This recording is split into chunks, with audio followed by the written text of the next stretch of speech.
It is the end of the month and your wallet's empty. Again, over half of all South Africans are struggling. We have gold, diamonds, platinum. So, where did it all go wrong? Let's break it down. Over 55% of South Africans live below the poverty line. That's 30 million people. South Africa has one of the highest inequality rates in the world. The richest 10% own more than 85% of the wealth. The median household income is around 3,000 Rand per month, but bread costs 15 Rand and petrol over 20 Rand per litre. If you are struggling financially, the math doesn't add up. For nearly 50 years, apartheid systematically excluded the majority from economic opportunities.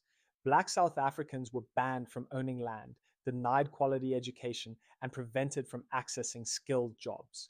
Wealth is generational. If your grandparents couldn't own property, your parents couldn't inherit it. 30 years after apartheid ended, the economic patterns remain largely the same. South Africa's unemployment rate sits at 32%.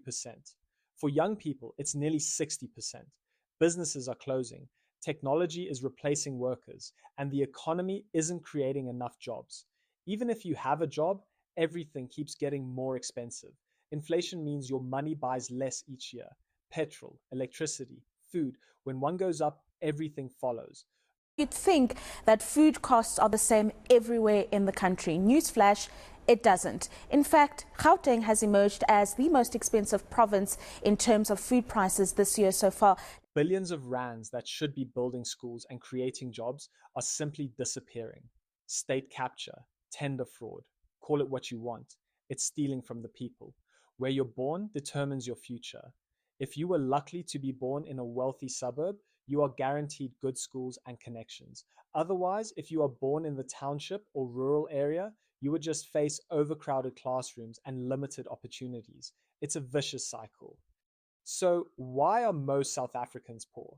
It's a perfect storm, a history of exclusion, massive unemployment, rising costs, corruption, and unequal opportunities.